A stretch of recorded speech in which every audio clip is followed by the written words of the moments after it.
Subscribe to Cheating Tales Lab. Now let's begin.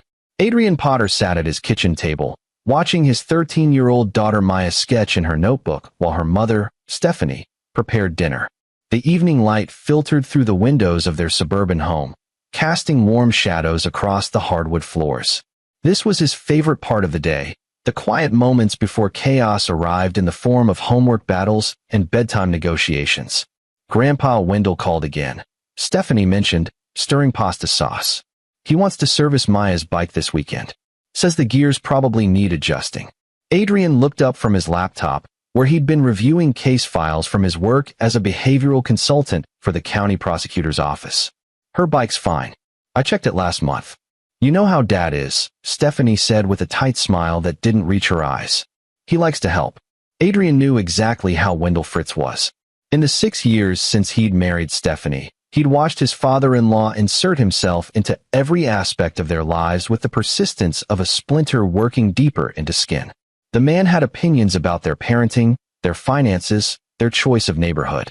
He showed up unannounced, called multiple times daily, and had a disturbing habit of knowing things he shouldn't, like when they'd be home or what routes they took to work. Stephanie called it caring. Adrian's professional instincts called it something else entirely. It's okay, Mom, Maya said without looking up from her drawing. Grandpa's actually pretty good with bikes. See? Stephanie set plates on the table. It's not a big deal, Adrian. He studied his wife's face, noting the defensive set of her shoulders. This was familiar territory. Any criticism of Wendell Fritz was met with justifications, explanations, and ultimately, an argument that would leave Stephanie in tears and Adrian sleeping on the couch. So he did what he'd learned to do. He smiled and nodded. Sure. Tell him Maya can drop it off Saturday. But that night, after Stephanie and Maya had gone to bed, Adrian sat in his home office and pulled up the file he'd been keeping for the past 2 years. Not on any computer linked to the internet. He wasn't stupid. This was on an encrypted external drive that never left his possession. The file was titled WF Pattern Analysis.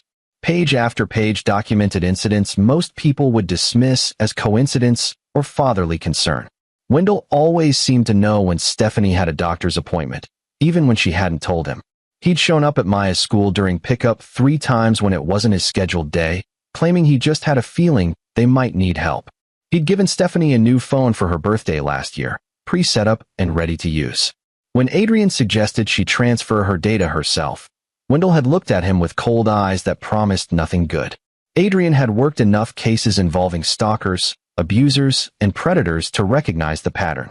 But patterns weren't proof, and accusing a retired accountant and beloved grandfather of sinister intent based on gut feeling would only make Adrian look paranoid and controlling. Exactly what Wendell would want. So he watched. He documented. And he waited. Saturday arrived with clear skies and Wendell Fritz's silver Toyota Camry pulling into their driveway at precisely 9 a.m. The man was nothing if not punctual. Adrian watched from the living room window as Wendell emerged, 62 years old, average height, thinning gray hair combed carefully over his scalp, wearing khakis and a polo shirt like he was heading to a country club instead of a garage. Grandpa, Maya burst out the front door, wheeling her purple mountain bike. There's my girl. Wendell's face transformed into genuine warmth when he looked at Maya. That was what made this so complicated. Adrian believed Wendell truly loved his granddaughter. But love twisted by the need for control became something toxic, something dangerous. I'll have this back to you tomorrow, sweetheart, Wendell said, loading the bike into his trunk. Good as new. Better than new. Thanks, Grandpa. Maya hugged him, and Adrian felt his jaw tighten. Stephanie appeared beside Adrian, slipping her hand into his. See? He's happy to help. Yeah, Adrian said softly.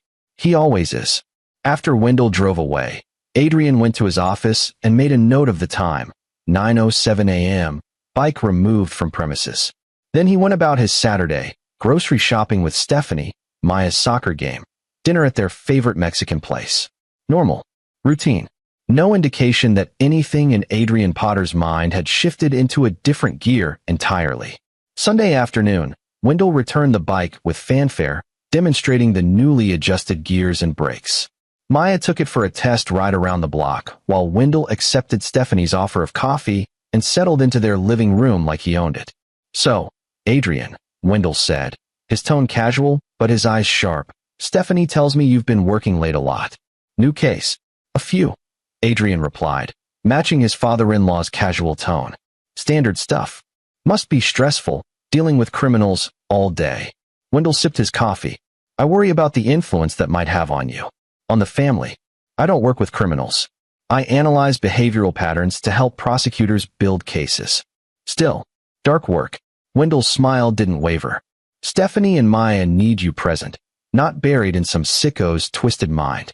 The message was clear. Stay in your lane, Potter. Don't think too hard about things that don't concern you. I'm always present for my family, Adrian said evenly. It's my priority. Of course it is. Wendell set down his cup. That's why I help out when I can. Family takes care of family. Later, after Wendell had left and Stephanie was reading in bed, Adrian found Maya in the garage, examining her bike with a puzzled expression. What's wrong, kiddo? Nothing's wrong. Exactly, she said slowly. It just feels different. Like the weight distribution or something. Does that sound weird? Adrian's pulse quickened, but he kept his voice calm. Not weird at all. Even small adjustments can change how a bike feels. Want me to take a look? Would you? I'm probably just being silly. You're never silly for trusting your instincts, Maya. Remember that. After she went to bed, Adrian spent 2 hours examining every inch of that bicycle. He checked the obvious places first, under the seat, in the handlebar grips, anywhere someone might casually hide something. Nothing. But Maya was right. The bike did feel different. Slightly heavier, balanced oddly toward the rear. He removed the rear wheel and examined the frame with a flashlight. At first, he saw nothing. Then, tucked into the seat tube where it met the bottom bracket, he spotted it. A small black device, no bigger than a matchbox, secured with industrial adhesive. The make and model weren't immediately recognizable, but Adrian knew exactly what it was. A GPS tracker. For several minutes, Adrian sat on the concrete floor of his garage, holding his daughter's bicycle and staring at the device that confirmed every instinct he'd had about Wendell Fritz. The rage that flooded through him was white hot, but his hands remained steady. Rage was useful only when controlled, channeled into something productive. He could confront Wendell, call the police, tell Stephanie, but Wendell would have explanations, justifications. He was worried about Maya's safety. He'd heard about children being kidnapped. He was just being a concerned grandfather. Stephanie would believe him. She always did. The police might take a report, but what law had been broken? Grandparents tracked grandchildren all the time, didn't they? For their own good? No. Confrontation would accomplish nothing except alerting Wendell that he'd been caught, driving his controlling behavior deeper underground. Adrian removed the tracker carefully and took it to his office. Using tools he'd acquired for various home projects, he examined it thoroughly. Commercial grade, real-time tracking with a dedicated app interface. Battery life of approximately 2 weeks. And password protected, of course. He sat back in his chair, his mind working through scenarios the way he did with case files. Wendell Fritz had crossed a line, but more importantly, he'd revealed himself. The question was, what did Adrian do with that information? The answer came to him with crystalline clarity. He wasn't going to confront Wendell. He was going to teach him a lesson the man would never forget. But it required patience, planning, and a willingness to engage in psychological warfare against a man who'd been playing these games for decades. Adrian Potter had made a career of understanding how predators thought. Now he was going to use that knowledge to protect his family. He left the tracker on his desk and went to bed, lying beside Stephanie in the darkness. She stirred when he slipped under the covers. "Everything okay?" she mumbled. "Perfect," he whispered. "Go back to sleep." But Adrian didn't sleep. He stared at the ceiling, building his strategy piece by piece. Monday morning arrived with its usual chaos of breakfast, lunch packing, and the rush to get Maya to school on time. Adrian kissed Stephanie goodbye, dropped Maya at school, and drove to his office in the county administration building. But his mind wasn't on the sexual assault case waiting for his analysis. It was on a tracking device currently sitting in his locked desk drawer at home. During his lunch break, Adrian visited a colleague in the county's IT forensics department. Barry Burns was a specialist in digital evidence recovery, a heavy-set man with a genius-level IQ and a collection of vintage arcade machines that filled his basement. "Adrian, please tell me you've got something more interesting than another phone dump," Barry said, spinning in his chair to face him. Actually, I need some information. Purely hypothetical. Oh, this should be good. Barry grinned. Hypothetically shoot. If someone wanted to track a GPS device without the device owner knowing they'd accessed it, could they do that? Barry's eyes lit up with the enthusiasm of someone being asked about their obsession. Depends on the device. Most commercial trackers use cloud-based platforms with mobile apps. If you had physical access to the device, you could pull the SIM card info, figure out the service provider, and potentially access the account if you knew the credentials. Or, he paused dramatically, you could clone the device's signal and mirror its data to a separate monitoring system. Way more elegant. How hard would that be? For me? 15 minutes. For a normal person? Impossible without the right equipment. Barry leaned forward. Why? You got something hinky going on. Like I said, hypothetical. Adrian smiled. But if I did have something, could you help? Strictly off the books. Barry studied him for a long moment. They'd worked together for 3 years, and Adrian had never asked for anything that bent the rules. You're one of the good guys, Adrian. If you're asking, there's a reason. Bring me what you've got. That evening, Adrian told Stephanie he needed to work late. Not a complete lie. He did go to the office. But afterward, he stopped at Barry's house, where his colleague waited with an array of equipment that looked like it belonged in a spy movie. Let's see what we've got, Barry said, taking the tracker from Adrian. 20 minutes later, Barry whistled low. Okay, this is interesting. This isn't some cheap Amazon tracker. This is professional-grade equipment. Costs about $800. Real-time updates every 60 seconds. Geofencing capabilities, historical route tracking. Whoever planted this wanted serious surveillance. Adrian's jaw tightened. Can you access the account? Already did. The tracker's registered to a burner email, but I can see the tracking history. Barry pulled up a screen showing a map with a purple line tracing routes throughout their neighborhood. Looks like this has been active for 3 days. Started Saturday morning. 3 days. Since Wendell had taken Maya's bike. Can you mirror it? Like you said, yeah, but why would you wanna? Barry trailed off, understanding dawning. Oh man. Adrian, what are you planning? I need to know where this person thinks the tracker is at all times. And I need them not to know I'm watching them watch me. Barry was quiet for a moment, then nodded. Give me your phone. 10 minutes later, Adrian had an app on his phone that mirrored exactly what Wendell saw when he checked Maya's location. Every movement, every stop, every route. Adrian would see it the moment Wendell did. Thank you, Adrian said, shaking Barry's hand. Just be careful, man. And if you need help, real help, call me. Adrian drove home with the tracker still in his pocket, his mind racing through the next phase of his plan. He'd confirmed Wendell's violation. He'd secured his ability to monitor the situation. Now came the delicate part, executing his response without Stephanie catching on before he was ready. That night, after everyone was asleep, Adrian sat in his office and studied the tracking app.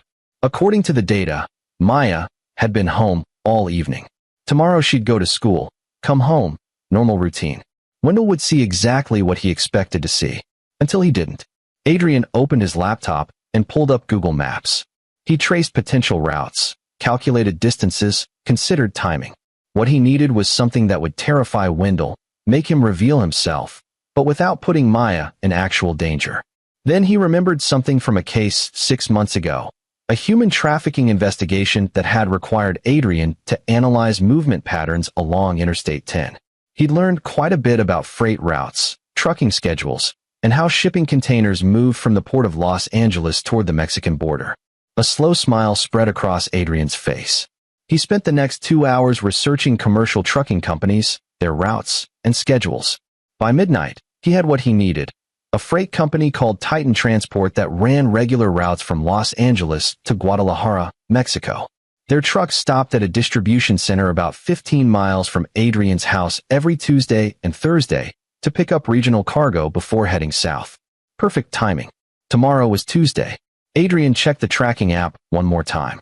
Maya was safely asleep in her bed, exactly where Wendell expected her to be. He carefully placed the tracker back in his desk drawer and went to bed. Tuesday morning, Adrian volunteered to take Maya to school. Stephanie, grateful for the help, kissed him goodbye and headed to her job at a local dental office. Adrian dropped Maya at school, watching her disappear into the building with her backpack and bike helmet dangling from the handlebars. Then he drove to the Titan Transport Distribution Center. The facility was massive, with dozens of trucks in various stages of loading and unloading. Adrian parked in the visitor lot and watched the activity, looking for his opportunity. He didn't have to wait long. A driver emerged from one of the trucks, heading toward the facility's main office. The rear doors of his container stood open, revealing boxes of auto parts destined for Mexican assembly plants. Adrian pulled out the tracker, still in his pocket. He'd wrapped it in plastic and attached it to a small magnetic mount designed for tracking high-value shipments. He walked casually toward the truck, phone to his ear like he was taking a business call, and in one smooth motion, attached the tracker to the interior frame of the container, hidden behind a pallet of boxes. 30 seconds later, he was back in his car. The truck's schedule, according to the company's website, had it leaving Los Angeles Wednesday morning and arriving in Guadalajara by Saturday. A 5-day journey during which Wendell Fritz would watch his granddaughter's bike, and therefore, in his mind, his granddaughter, travel over 2,000 miles into Mexico. Adrian drove to work, his heart rate elevated but his hands steady. The first move was made. Now came the waiting. He checked the app periodically throughout the day. At first, the tracker remained stationary at the distribution center. Then, around 3 p.m., it began to move, local deliveries, short hops around Los Angeles. Normal for a freight truck building its cargo load. Adrian went home that evening to find Stephanie cooking dinner and Maya doing homework. Everything was normal. Everything was perfect. "How was your day?" Stephanie asked, kissing his cheek. "Productive," Adrian said honestly. "Very productive." That night, Wendell called.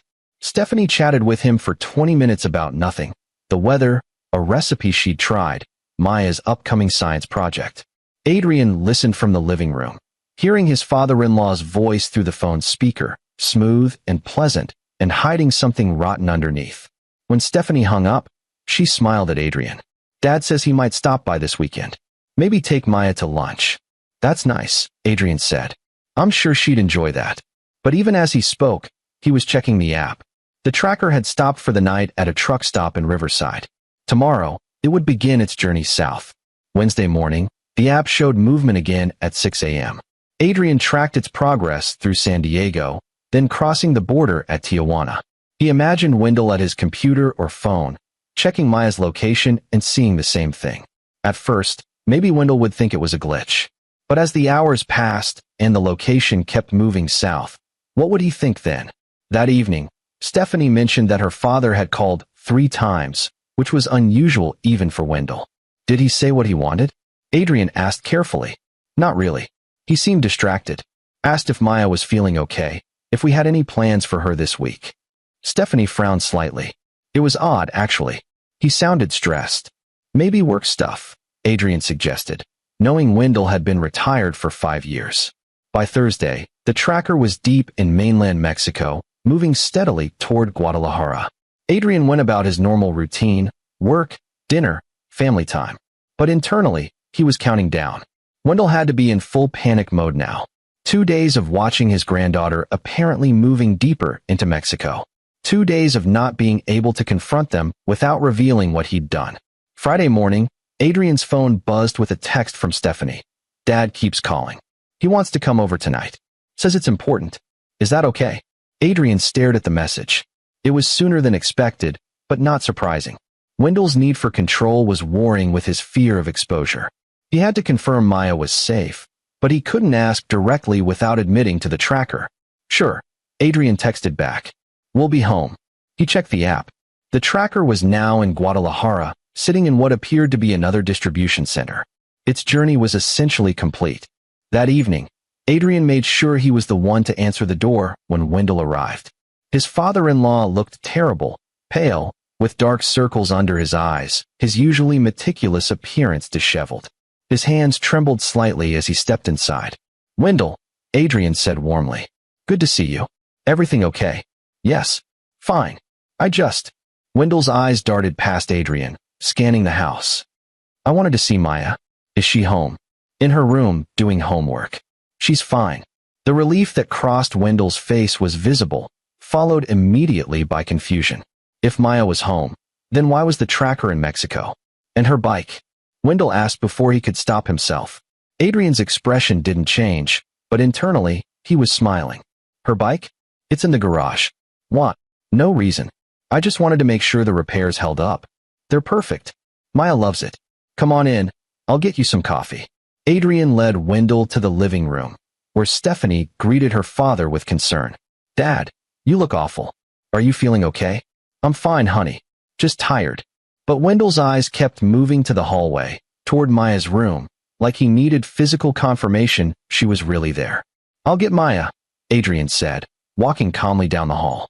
His daughter appeared moments later, bouncing into the living room with the energy of a teenager who'd been cooped up with homework. Grandpa, are you here for dinner? Wendell pulled Maya into a tight hug, his eyes closing with what looked like genuine relief. Adrian watched the display and felt nothing but cold calculation. This man had put a tracker on a 13-year-old girl's bicycle. Whatever twisted justification lived in Wendell's mind, the violation remained. How's school, sweetheart? Wendell asked, his voice strained. Boring, but I aced my math test. Maya pulled away, oblivious to her grandfather's distress. Want to see what I'm working on? It's a project about ocean currents. Maybe later, Wendell said. I need to talk to your mom and dad for a minute. Maya shrugged and disappeared back down the hall. Stephanie looked at her father with growing concern. Dad, seriously, what's going on? You're scaring me. Wendell opened his mouth, closed it, then seemed to make a decision. I need to check something. In the garage. The garage. Stephanie looked at Adrian, confused. It's fine, Adrian said smoothly. Let's all go. He led them through the kitchen to the garage, where Maya's purple bike stood propped against the wall. Wendell went straight to it, his hands running over the frame with trembling fingers. He checked the seat tube, the exact spot where he'd hidden the tracker. Nothing. What are you looking for, Dad? Stephanie asked. Wendell straightened slowly, his face ashen. He looked at Adrian, and for the first time, real fear showed in his eyes. Because he understood now. The tracker was gone, had been gone, and Adrian had known exactly where to find it. We should talk, Adrian said quietly. Alone. Stephanie looked between them, sensing the sudden tension. What's going on? Give us a minute, Steph, Adrian said, his voice gentle but firm. Please. She hesitated, then left the garage, though Adrian could see her shadow in the kitchen doorway. She wouldn't go far.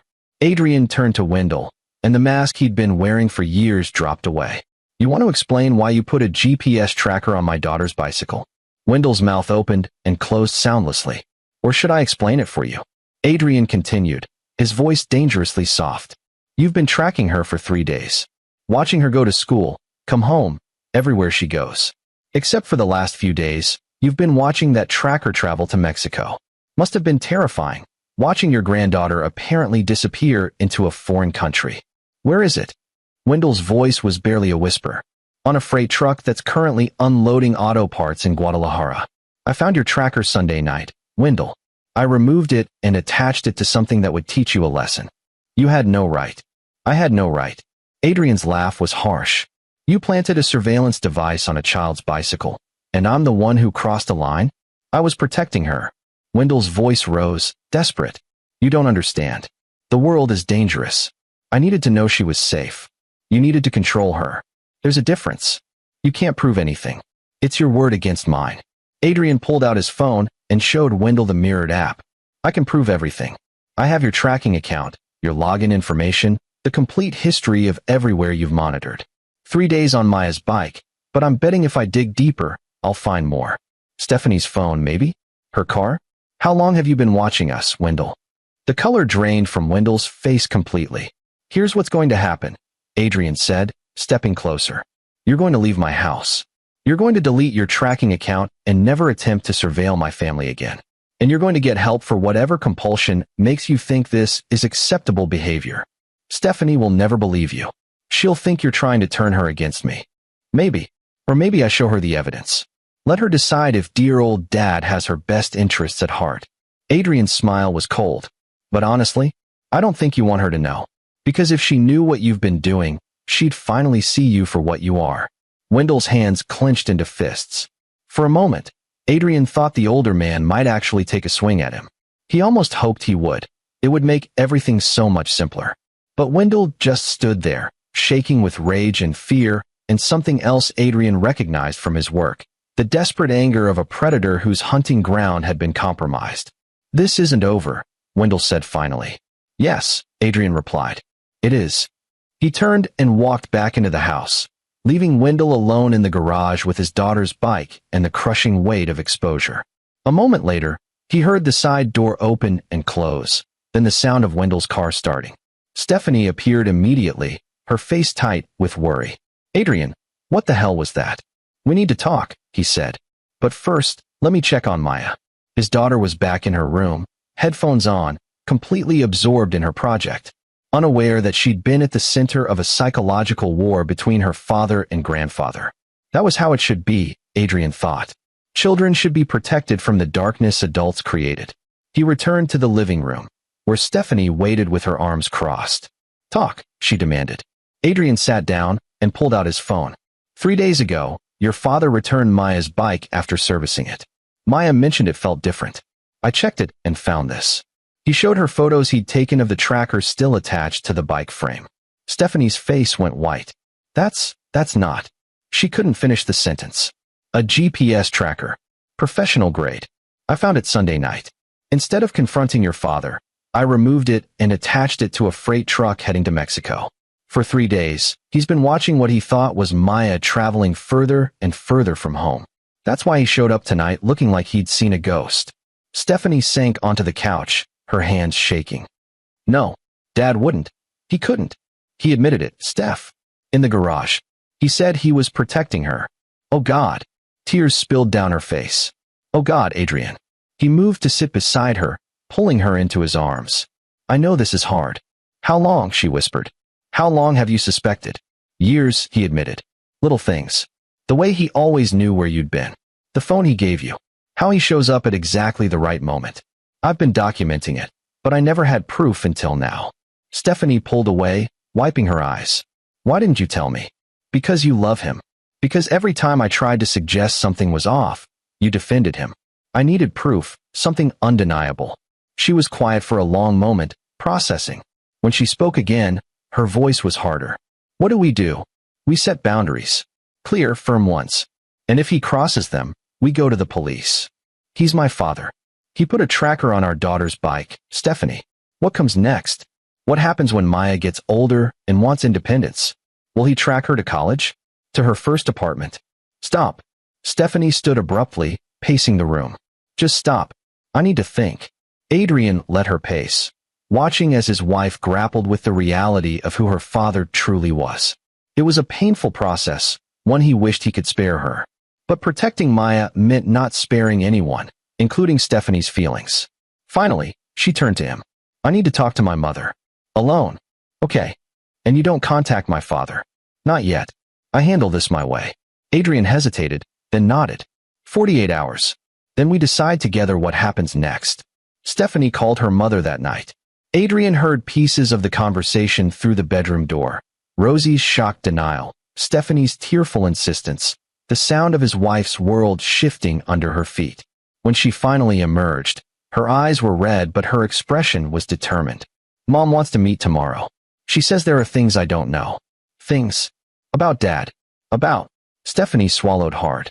"About why she almost left him 15 years ago." Adrian felt ice in his veins. "What happened 15 years ago?" "I don't know. She wouldn't tell me over the phone." "But Adrian." Stephanie looked at him with eyes that held fear and something new, doubt in the man who'd raised her. "I think we're going to find out that this is worse than just a tracking device." She was right. The next morning, Stephanie drove to her mother's house alone. Rosie Fritz lived in a modest ranch-style home in the same neighborhood where she'd raised Stephanie, a fact that had always struck Adrian as odd, considering she and Wendell had divorced 15 years ago. Not divorced, he'd learned. Separated. They still saw each other regularly, still maintained the appearance of a united front for their daughter. Now he understood why. Not love, but fear. Control didn't end with divorce papers. Adrian stayed home with Maya, keeping things normal while his world potentially imploded. They made pancakes for breakfast, and he helped her with her ocean current project, all while his phone sat on the counter, waiting for Stephanie's call. It came at 11 a.m. "You need to come here," Stephanie said, her voice hollow. "Now? Mom will watch Maya." 20 minutes later, Adrian walked into Rosie's neat living room to find Stephanie sitting on the couch, staring at a cardboard box on the coffee table. Rosie stood by the window, her thin frame silhouetted against the morning light. She was 60, but looked older, worn down by decades of something Adrian was only beginning to understand. "Thank you for coming," Rosie said quietly. "Stephanie said you found a tracker on Maya's bike." "I did. That's what he did to me. 20 years ago, before GPS was easy. He put a device in my car that logged my mileage and routes." Rosie turned to face him. "I found it when I took the car in for service. The mechanic thought it was strange, showed it to me. When I confronted Wendell, he said it was for insurance purposes, to track our mileage for taxes. But you didn't believe him," Adrian said. "Not after I found the cameras." Stephanie made a small sound, almost a whimper. "Cameras?" Adrian felt his professional detachment cracking. Rosie moved to the box and pulled out a photo album. "He installed them in our bedroom. In Stephanie's bedroom when she was a teenager. In the bathrooms." Her hands shook as she opened the album. "I found the recordings. Hours and hours of footage of me. Of our daughter. Getting dressed, showering. Everything." Adrian's blood ran cold. "I threatened to go to the police," Rosie continued. "He cried. Begged. Said he had a problem, that he'd get help. He convinced me that exposing him would destroy Stephanie's relationship with her father, that she'd never recover from knowing what he'd done. So I agreed to separate instead of divorce. I kept quiet. And I've been watching him for 15 years, making sure he didn't." "Didn't what?" Stephanie's voice was strangled. "Didn't touch you. Didn't hurt you beyond the violation of filming you." Rosie's eyes filled with tears. "I failed. I should have turned him in. I should have protected you properly. Instead, I convinced myself that as long as I was watching, as long as he knew I knew, he'd control himself." "Oh my God." Stephanie stood abruptly, her face greenish. "I'm going to be sick." She ran to the bathroom. Adrian heard retching sounds. He looked at Rosie, this woman who'd spent 15 years in a prison of her own making, and felt overwhelming sadness. "The recordings," he said. "Do you still have them?" "I destroyed them. I couldn't keep that filth in my house." "But you have proof? Of the cameras? Documentation?" "Some." Rosie pulled papers from the box. "Receipts for the equipment. Emails to a therapist he never actually saw. My journal from that time." Adrian took the papers, his mind already cataloging evidence, building a case. "This is good. This is enough." "Enough for what?" "To make sure he never comes near Maya again. Near any of you." Stephanie returned, wiping her mouth, her eyes blazing with something Adrian had never seen before, rage. "I want him arrested." "Honey," Rosie started. "No, don't honey me, Mom. He filmed me. A child. His own daughter. And you protected him. I was trying to protect you from the truth. You were protecting yourself from consequences." Stephanie's voice rose.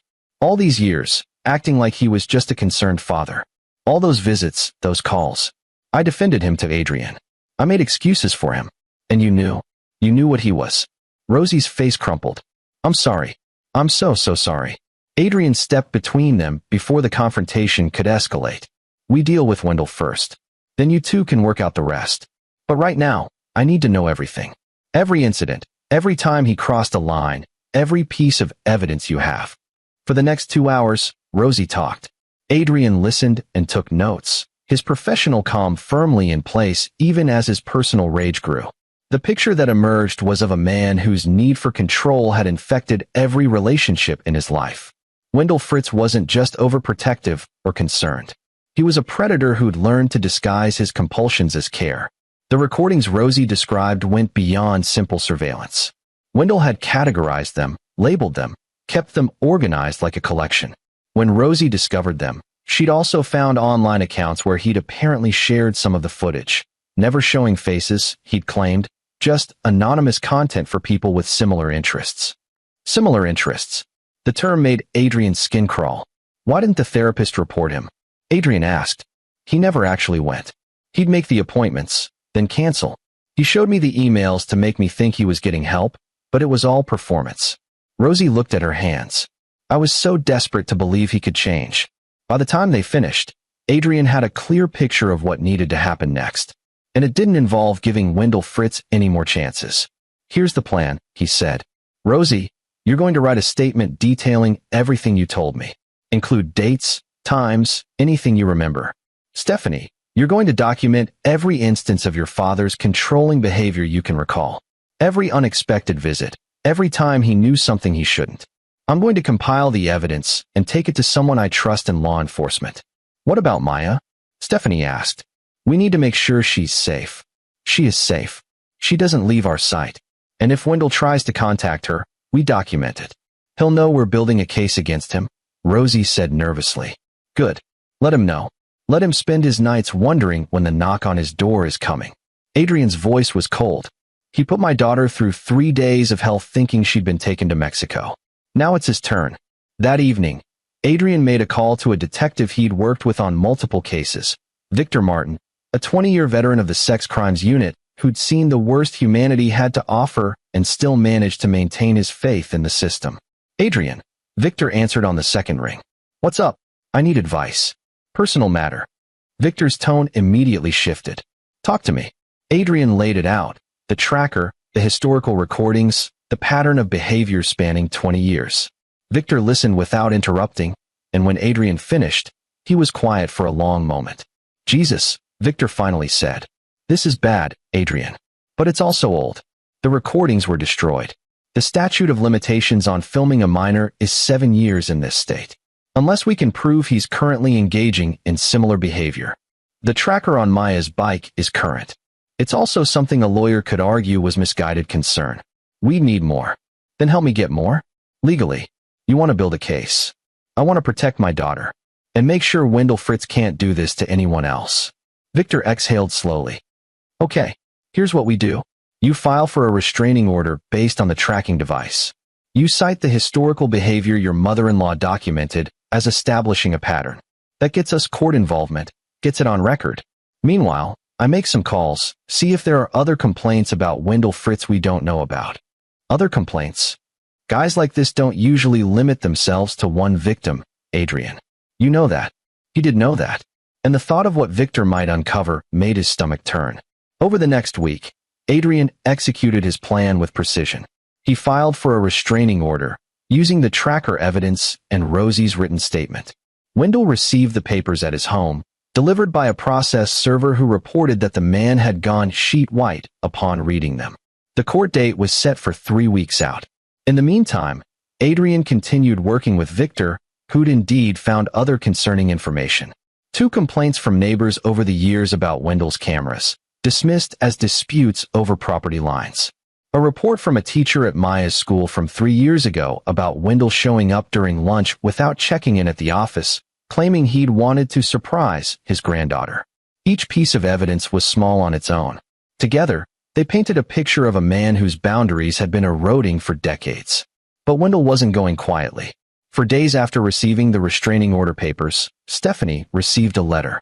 No return address, but they both knew who it was from. Dear Stephanie, I don't know what your husband has told you, but you must know that everything I've done has been out of love. A father's love for his daughter. A grandfather's love for his granddaughter. The world is full of dangers, and I've only ever tried to keep you safe. Adrian is manipulating you. He's turned your mother against me with lies, and now he's trying to turn you too. I'm your father. I changed your diapers. I taught you to ride a bike. I've been there for every important moment of your life. Don't let him take that away from us. Don't let him poison our family with his paranoid delusions. Please, baby girl, talk to me. Let me explain. Love always, Dad. Stephanie read the letter once, then handed it to Adrian without a word. He scanned it quickly, noting the manipulation tactics, appeals to emotion, gaslighting, attempts to drive a wedge between them. He's scared, Adrian said. Good. It's strange, Stephanie said softly. Reading that letter, I can hear his voice. I can see his face when he calls me baby girl. And I feel nothing. Like someone turned off a switch in my head. That's not nothing. That's clarity. She looked at him, and for the first time since this nightmare began, she smiled. You know what? I'm glad you found that tracker.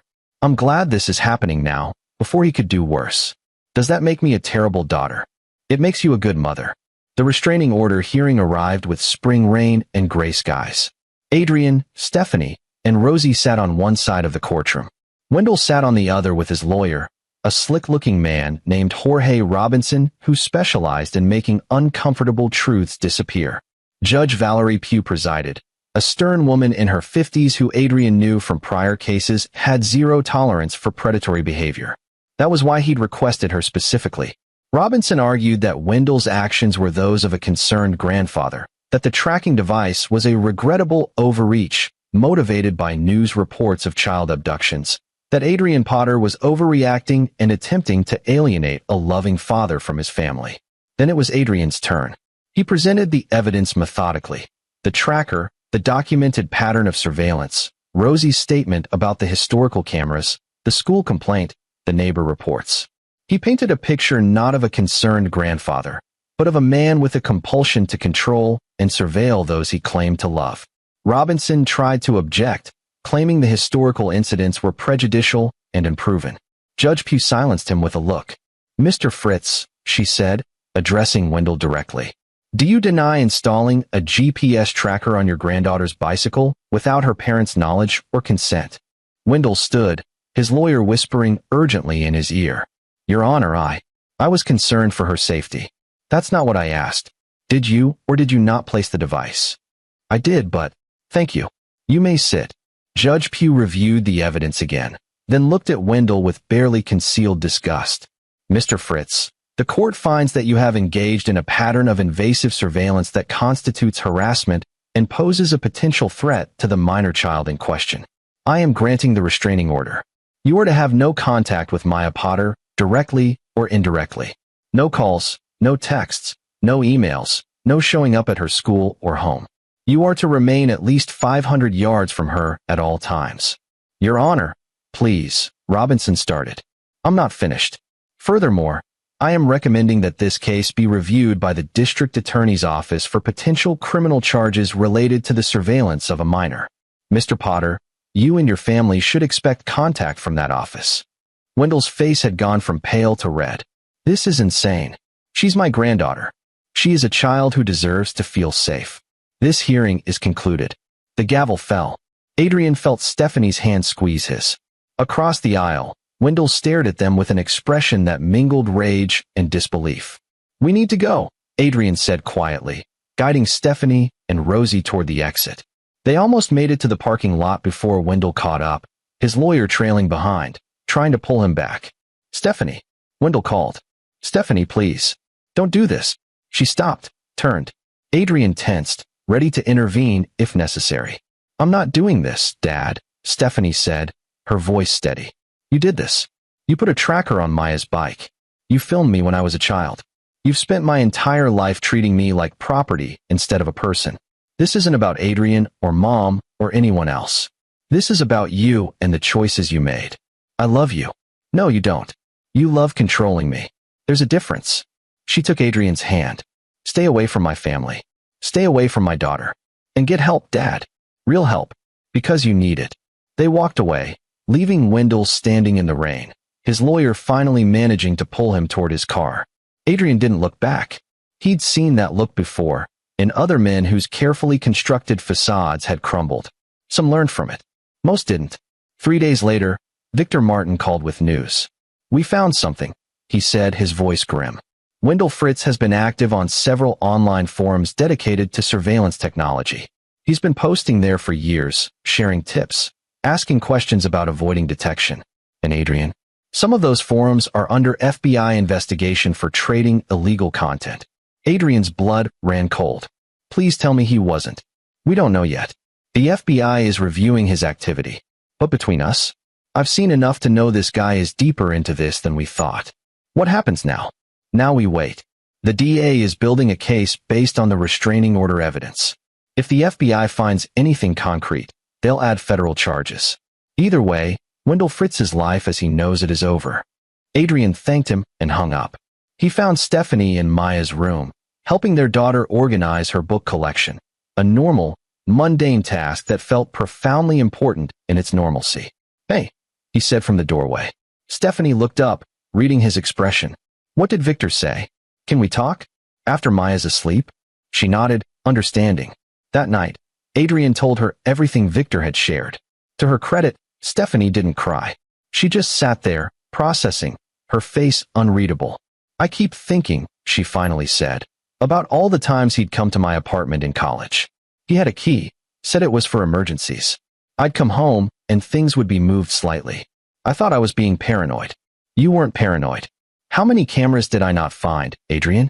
How many times did he watch me when I thought I was alone? Her voice cracked. How do I live with that? You live with it by refusing to let it define you. By protecting Maya. By being everything he wasn't. Honest, respectful of boundaries, trustworthy. He pulled her close. You live with it by being you, Steph. Because you're nothing like him. Over the following weeks, the walls continued closing in on Wendell Fritz. The FBI investigation expanded. The DA filed criminal charges, unlawful surveillance of a minor, stalking, harassment. Each charge carried potential prison time. Adrian monitored it all through Victor, watching as the man who terrorized his family faced consequences that were, finally, proportional to his crimes. But the real victory came in smaller moments. Maya, unaware of the full extent of what had happened, knew only that Grandpa Wendell had made some bad choices and wouldn't be seeing them for a while. She was sad, but resilient. Children were good at adapting when the adults in their lives kept them safe. Stephanie started therapy, working through the trauma of realizing her entire childhood had been observed by predatory eyes. Rosie joined her, the two women rebuilding their relationship on a foundation of truth instead of protective lies. And Adrian went back to work, analyzing behavioral patterns and helping prosecutors build cases. But now, when he looked at his daughter, he saw not just the child he loved but the child he'd protected. Not through confrontation or violence, but through patience, planning, and a willingness to play the long game. 6 months after finding the tracker, Adrian sat in a courtroom watching Wendell Fritz be sentenced to 3 years in prison. The FBI had found evidence of trading illicit surveillance footage, though not the specific recordings from Rosie and Stephanie.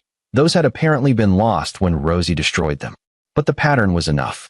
The judge cited Wendell's persistent violation of privacy, particularly of minors, and his lack of remorse or recognition of wrongdoing.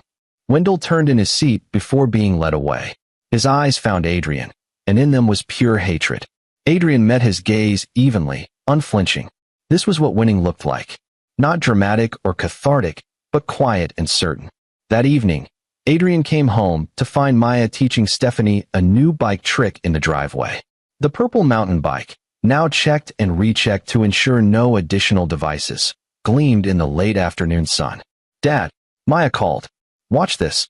He watched as she executed a perfect wheelie, her mother clapping and cheering. Simple, normal, safe, nice. Adrian called back. That night, after Maya was asleep and Stephanie was reading in bed, Adrian sat in his office and looked at the file he'd kept for 2 years. WF pattern analysis. He backed it up one final time, then deleted it from the drive.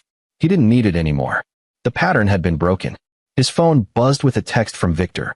Judge denied the appeal. Fritz serves the full 3 years minimum. Thought you'd want to know. Adrian replied. Thanks. 3 years wasn't enough. Would never be enough for what Wendell Fritz had done, for the lives he'd violated, for the trust he'd shattered. But it was something. It was justice, imperfect and incomplete, but real. And sometimes, Adrian thought, that was the best you could hope for.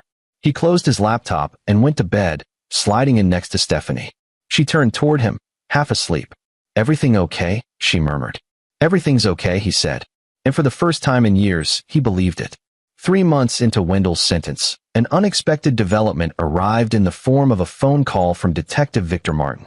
Adrian was at work, reviewing case files, when his phone lit up. Victor, what's up? You sitting down? Adrian's pulse quickened. Should I be? Wendell Fritz was attacked in prison.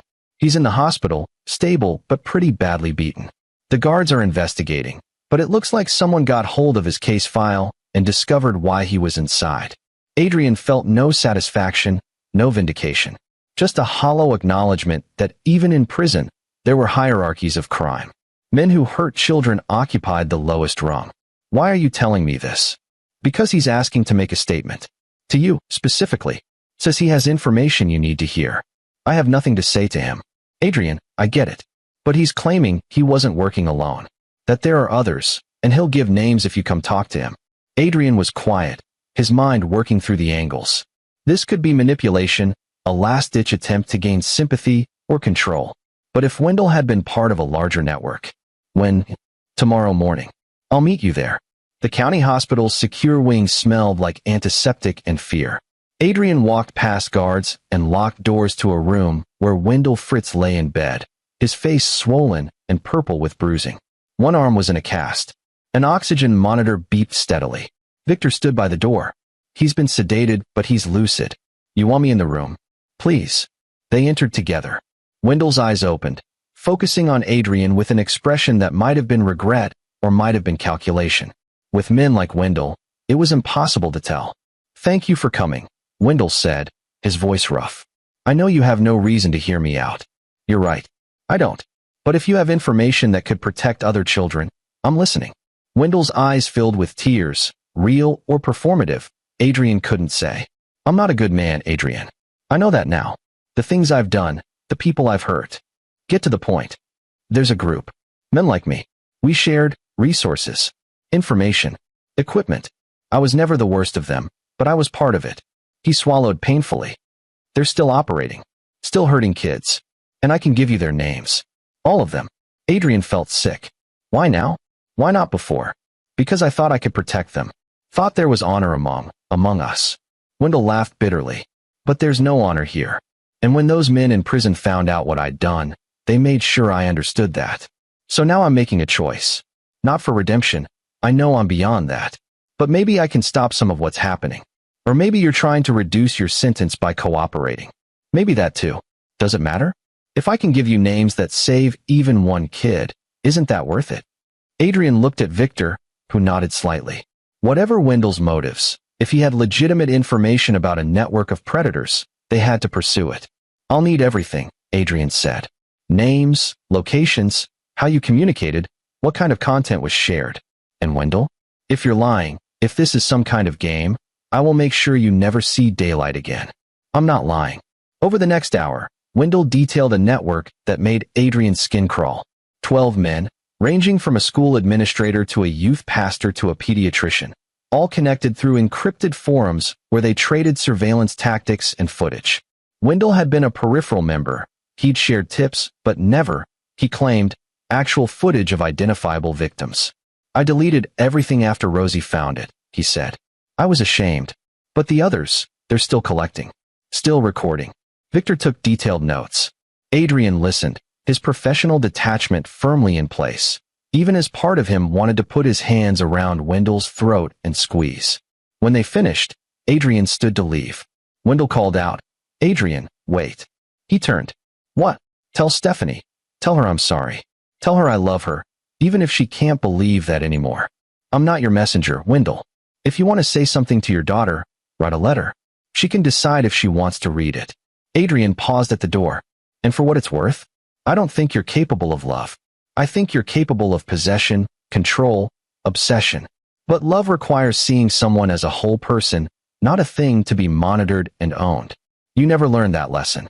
He left without looking back.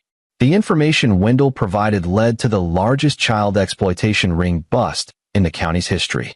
All 12 men were arrested within a week. The investigation uncovered thousands of images and videos, dozens of victims, and a network that had been operating for over a decade. Adrian's name was kept out of the press, but he received personal thanks from the FBI agent who'd led the operation, a woman named Cassie Sharp who'd spent 15 years fighting these battles. Your father-in-law might be a monster, she said over the phone, but the information he gave us potentially saved a lot of kids. I know that doesn't erase what he did to your family. No, Adrian agreed. It doesn't. That evening, he told Stephanie about the meeting, about what Wendell had revealed. She listened without speaking, her face pale. So he was part of something bigger, she said finally. He was. Does that make what he did better or worse? I don't know. Worse maybe. Because it means he had support, validation from others who thought like he did. Or better, because without that network, maybe he wouldn't have gone as far as he did. Stephanie shook her head. I don't want to think about it anymore. I just want to focus on Maya, on us, on moving forward. Then that's what we do. But moving forward proved more complicated than simply willing it so. Maya started having nightmares, though she couldn't explain what they were about. Stephanie's therapist suggested that children sometimes absorb their parents' trauma, even when shielded from the details. They increased family time, established new rituals untainted by Wendell's presence. Friday movie nights. Saturday morning pancakes. Sunday bike rides through the neighborhood. Maya riding ahead while Adrian and Stephanie followed, no longer afraid of who might be watching. Slowly, incrementally, they healed. Rosie sold her house and moved across the country to live near her sister. Before she left, she came to say goodbye, pulling Adrian aside while Stephanie and Maya packed cookies for her journey. I failed her, Rosie said quietly.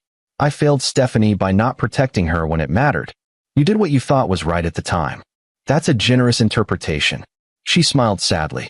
Thank you for protecting them both. For being the father and husband that Wendell never was. I just did what any parent would do. No, most parents would have confronted him directly, made a scene, maybe thrown a punch. You played chess while he was playing checkers. You were patient and strategic, and you won.